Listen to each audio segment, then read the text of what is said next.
दंड। वाहेगुरु का खालसा, वाहेगुरु जी की फतेह। बहुत कृपा, बहुत कृपा। लाओ श्री जी की कुछ प्रसादी वस्त्र, बहुत दिनों बाद दर्शन दिए आकर के।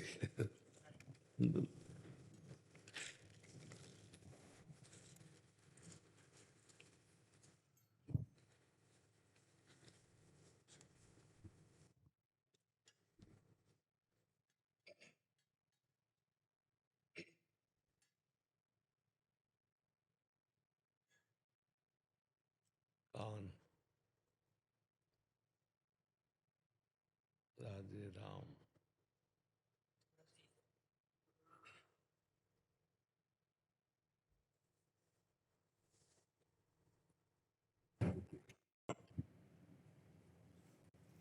ये वाली पंक्ति गुरु नानक देव जी ने ना वृंदावन में उच्चारण की थी, जो गुरुद्वारा साहिब है, वहाँ पे एक महीना रहे थे महाराज जी वृंदावन में। तो यहाँ पे रामलीला का कुछ पूरा था, तो महाराज ने कहा था कि असली में जो है अंदर में मन में राम जी की लीला करो, ये बाहर के तमाशे से भगवान खुश नहीं करने से खुश नहीं होंगे, अंदर के भाव से खुश होंगे। बिल्कुल। अगर अंदर का भाव नहीं है ना तो बाहर से सुख नहीं मिल पाएगा। बाहर की लिए तो बात तो देखो, जो हम बाह्य पूजा करते हैं उसका फल होता है अंतर में घुसना, अंतर्मुख होना। हाँ, ये जितनी भी बाह्य सेवा, पूजा, तीर्थ याटन, इसीलिए गुरु नानक साहब की वाणी में बाह्य का महत्व नहीं है। बाह्य का नहीं कि आप जट्टा रखा लिए, आप लंगोटी पहन लिए, आप ये कर लिए और अंदर से आप शून्य हो, भजन नहीं है, परमात्मा का निरंतर चिंतन नहीं है। खास बात पकड़ करके गुरुवाणी जी कहते अंदर का चिंतन आपका क्या जी महाराज। आप मान लो बाहर से छवि पूज रहे हो, मूर्ति पूज रहे हो और अंदर परमात्मा को नहीं देख रहे हो किसी के, तो फिर इसके बाद मनमानी पापाचरण करो तो पूजा से मतलब क्या रह गया, है ना।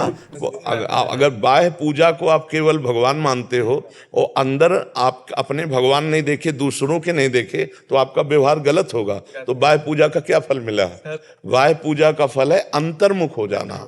हाँ, अंतर ही अंतर में परमात्मा चिंतन करते हुए सब में परमात्मा का दर्शन करना, ये सबसे बड़ी पूजा है। तो ये तो प्रारंभिक पूजा होती, जैसे बाहर की पूजा है, बाहर की ये सब बातें हैं, उसका फल होता है अंतर्मुख होना, अंतर्मुख होना। मेरा एक प्रश्न था जी, मेरा, ब्रह्म ज्ञान क्या होता है, कैसे प्राप्त होएगा जी, इसे प्राप्त करके अनुभव कैसा होगा? हाँ, इस तीनों बातों को तो 2 मिनट बैठ जा, फिर बैठ, हाँ बैठ जा, बैठ जा। ब्रह्म ज्ञान आत्मस्वरूप, जो अपनी आत्मा है, जो मैं हूं, ये तो है नहीं, ये तो ढांचा पांच भौतिक है। ये ब्रह्म ज्ञान में इसका त्याग किया गया है, शरीर का राग त्याग किया गया है, और मन और इंद्रियों के जो भोग हैं वो मेरे नहीं हैं, मन और इंद्रियों के हैं। एक है ये स्थूल शरीर और एक है सूक्ष्म शरीर। सूक्ष्म शरीर का अनुभव होता है जब स्थूल शरीर सोया होता है, और स्वप्न में जो शरीर होता है स्वाप्निक, वो केवल सूक्ष्म शरीर होता है। उसमें हम देखते हैं कि अच्छा बुरा, मार पीट, सुख दुख, लेकिन ये स्थूल शरीर तो सैया में आराम से सोया होता है, लेकिन स्वप्न में जो सुख दुख का अनुभव होता है वो होता है सूक्ष्म शरीर से। और फिर है कारण शरीर। कारण शरीर का अनुभव होता है जैसे हम खूब नींद में सो गए गाढ़, फिर हमें आया कि आज 5 घंटे में बहुत सोए, 5 घंटे बहुत सोए, तो जो आत्मा साक्षी है वो उसको अनुभव करा रहा है। तो स्थूल सूक्ष्म कारण, स्थूल जागृत अवस्था ये, सूक्ष्म स्वप्नावस्था, कारण सुषुप्ति अवस्था, और जो तीनों को जानता है साक्षी परमेश्वर, वही आत्म स्वरूप है और उसको अनुभव करना है। ये तो बात हो गई उसकी।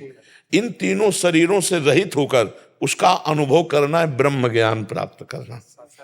और उसके अनुभव की स्थिति में पहुंचने के लिए गुरु कृपा अत्यंत अनिवार्य है, क्योंकि इस शरीर से राग छोड़ना बहुत कठिन है। मगर आनंद होता है वहां। हाँ, आनंद नहीं, परमानंद। हाँ। मतलब परम आनंद और अगाध आनंद, अखंड आनंद, अनंतानंद। हाँ, तभी तो बड़े बड़े संत महात्माओं को, बड़े गुरुजनों को इतना जब कष्ट दिया गया, तब भी मुस्कुरा के बोले तेरा किया मीठा लगे। वाहिगुरु का हर विधान सर माथे और परमानंद में। तो स्थूल शरीर को कष्ट दिया जा रहा है क्योंकि और ये कर्म के अनुसार है नहीं, जी महाराज। ये कर्म साधारण प्राणियों के शरीर पे होता है, समर्थ पुरुषों में नहीं। समर्थ पुरुष ये दिखाए कि हम धर्म के लिए अपने शरीर को शहीद करते हैं। धर्म के लिए तेग बहादुर सिंह जी ने जो इतनी सामर्थ्य रखते थे, उनके शिष्य जन कि अधर्मियों को दंड देने में पूर्ण समर्थ थे, तो नजदीक बुलाया और स्पर्श किया और सारी शक्ति ले ली, कहा आप करके दिखाओ। तो ऐसे बोले नहीं, सहना है, हजार को जरना है। हाँ, हमको ये दिखाना है कि हम अपने धर्म के लिए प्राणों की बाजी लगा सकते हैं। और गर्दन कटवा दी। और इतने सामर्थ्यशाली थे, तन से भी, मन से भी और स्वरूप से भी, कि अगर वो एक संकल्प कर लेते तो विधर्मी सब मर जाते, सब नष्ट हो जाते।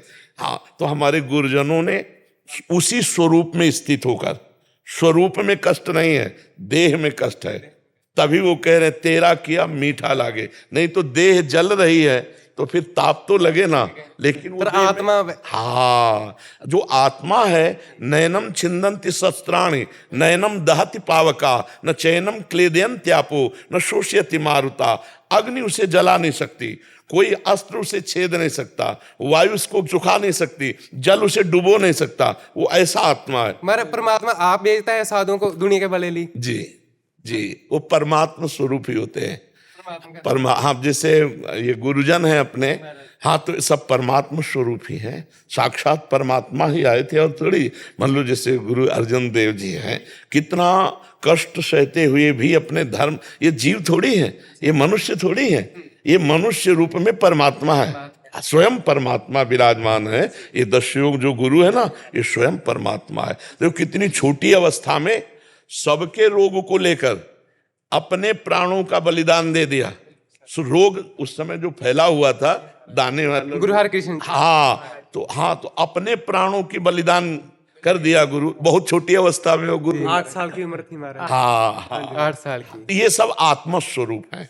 हाँ, ये शरीर से ये ब्रह्म ज्ञान प्राप्त, पर ब्रह्म ज्ञान का संबंध जो होता है उम्र से नहीं होता। नहीं नहीं नहीं नहीं नहीं, वो ये तो बचपन में ही हो सकता है, जवानी में भी, बुढ़ेपे में। हाँ, श्री सुखदेव जी 16 वर्ष की अवस्था के हैं, लेकिन ब्रह्म ज्ञान संपन्न तो हजार हजार वर्ष की आयु के महात्मा खड़े होकर हाथ जोड़कर उनको प्रणाम करते हैं।